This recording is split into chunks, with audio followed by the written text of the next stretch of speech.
electronic online digital currency was created about 3 years ago, kind of flew under the radar. Now it's starting to actually gain some traction. You exchange your dollars, you exchange your euros, whatever. You go onto these networks, and it's an accepted currency, and it's zooming in value lately. Just unbelievable how much this has taken off. And there are places that are beginning to actually accept this sort of universal digital currency. Kind of operates in the shadows, not regulated, but it's a total outgrowth of people starting to get worried about these currency crises, debt crises. Where are these things accepted? Still not a lot of places. I checked out online, not a lot of websites that you would recognize, but the places are kind of novelty clothing, gaming sites, yeah, wait for it, porn, some of those places. But, you know, there are a lot of drawbacks, there are a lot of fears that I'm sure that our guests are going to talk about, but this tells you how really insecure people are in this age of debt and currency crises and all the other things that we have going on in the world. First, I have to give Bitcoin creators credit. At least they know enough not to trust fiat money that's controlled by our government. But they're trying to reinvent the wheel, and they've come up with a flat tire. We already have a perfect, real form of money, and it's called gold. Money has to have 4 elements. It has to be very rare, indestructible, divisible without losing its purchasing power, and cannot be increased by fiat. And Bitcoins fail on the first 2. They are not rare, and they are very much destructible. Had PayPal invented Bitcoin, we'd all be heralding it as the most important financial revolution since the internet, since the credit card, perhaps. And I guess I would say, as for those first 2 points, as to it being destructible and rare, I guess I don't know if I agree with that. I mean, gold is only rare because it's physically scarce, but right. Bitcoin is rare because it counts on the scarcity of CPU time. And so, likewise, as to destructibility, I think that's also sort of in question.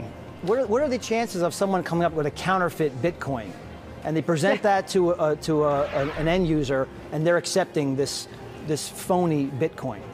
I guess the chances would be astronomically low, and that's the whole design. I mean, the way that you create a Bitcoin is that you basically have to find a larger, rare number, bigger than any of the other Bitcoin out there. And so every Bitcoin, the next Bitcoin is even harder to create.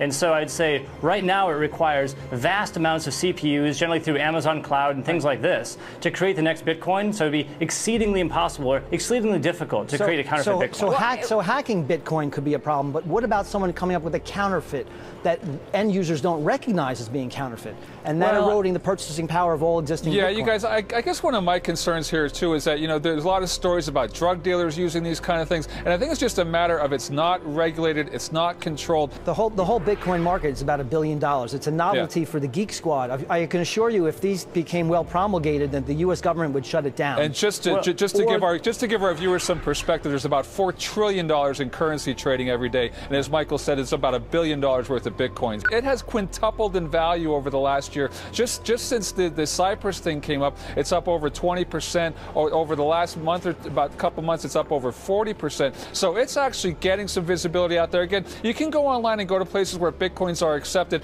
and there are dozens of places, no websites that you would actually, that you know, if I said them, oh yeah, I know that, but it's just going to be very interesting to see just how much this catches on. It just sounds so silly, but maybe it's not. David, how much of your wealth will you place in Bitcoins? What percentage would you? I guess I believe that for any sort of a highly diversified portfolio, something like Bitcoin is going to play an increasing role. But it could be wiped out in a nano. If it is widely promulgated, and the exponential increase of someone trying to hack it, because there'll be many more people trying to hack it, goes up.